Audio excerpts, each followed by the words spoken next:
What if the man whose piercing blue eyes and thunderous voice captivated millions, the incomparable Peter O'Toole, lived a love story as epic off-screen as any of his legendary performances? From a stormy first marriage to passionate affairs and a steadfast later partnership, O'Toole's romantic life rivaled his most dramatic roles. Here's his personal saga, told like a grand narrative, every chapter brimming with ardor, conflict, and enduring devotion. Sian Phillips, Wedding Bells to Bitter Feuds, 1961 to 1979. In May 1961, Peter O'Toole stood before a parish church in London and married actress Sian Phillips, whose fierce talent matched his own. Their union began with enchantment, West End premieres, glittering after-parties, and whispered promises backstage that they would conquer the stage world as one. Within months, they welcomed their first daughter, Kate, in March 1963, followed by Patricia in July 1964. Audiences revered them as theater's golden couple, her Juliet to his Romeo, his Cleopatra to her Mark Antony. Yet behind the velvet curtain, cracks appeared. O'Toole's compulsive drinking and relentless touring schedules kept him away for months. Sian, frustrated and lonely, channeled her energies into her own flourishing career. By the early 1970s, their marriage was marred by explosive arguments. Sian later described bruising fights that echoed like our own Erna tragedies. They separated in 1976 and finalized their divorce in October 1979. Though the split was painful, both retained mutual respect. In later interviews, O'Toole praised her indomitable spirit, and Sian acknowledged their time together as the crucible of my artistic life. Jane Asher, A Brief, Intense Spark, 1965. At the height of his Lawrence of Arabia fame, O'Toole crossed paths with actress and novelist Jane Asher in the spring of 1965. Their connection ignited in London's bohemian circles, art studio soirees, Soho jazz clubs, and long walks along the Thames under moonlight. Jane, 6 years his junior and known for her quick wit, challenged his intellect. O'Toole, intoxicated by her modern feminist views, found himself spelling out verses of Kipling to keep her attention. Rumors flickered of clandestine dinners at Annabelle's, nights spent debating Shakespeare in candlelit rooms, and a fleeting living room affair before Jane returned to her then-boyfriend, Paul McCartney.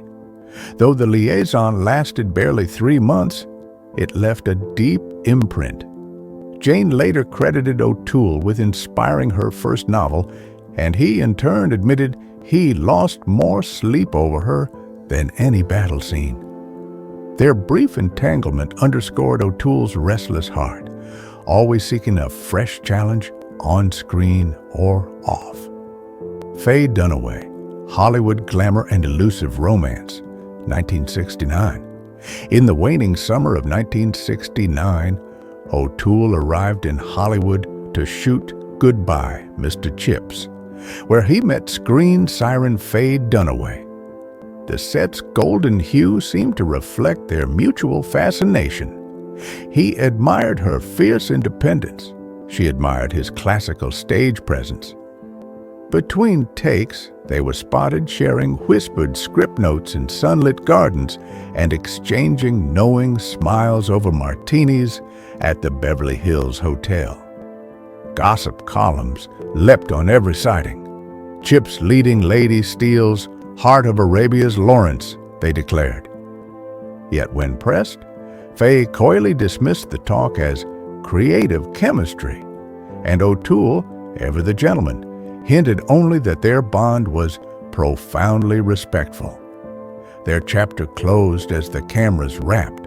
Though the affair never blossomed into marriage, It cemented O'Toole's image as a romantic lead both on and off screen, capable of intense connections that burned brightly, if briefly. Kate Fleming, quiet comfort in the twilight years, 1980s to 2000s. After decades of tempestuous liaisons, O'Toole found solace in his friendship with literary agent Kate Fleming.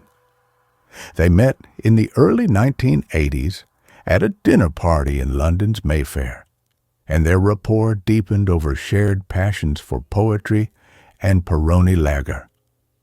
Kate, a calming presence with a sharp editorial mind, provided O'Toole a confidant who navigated his career's peaks and valleys, supporting him through health scares in the late 80s and applauding his triumphant return to Broadway. Though rumors whispered of a discreet romance, they both maintained a platonic bond rooted in mutual admiration. Lunches at the Ivy became their ritual, as did afternoon readings in his Highgate home.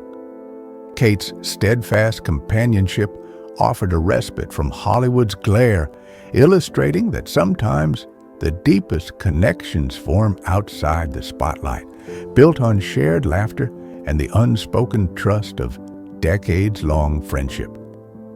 Patricia O'Toole, Family First and Eternal Legacy, 2000s to 2013. In his final decades, O'Toole's heart belonged most fully to his daughters, especially Patricia, his child with Sian Phillips, born in 1964. As his health declined following his 2005 stroke, Patricia became his primary caregiver, feeding him favorite stews and reading aloud from Hemingway. Their bond, once strained by years of union and separation, blossomed into warm devotion.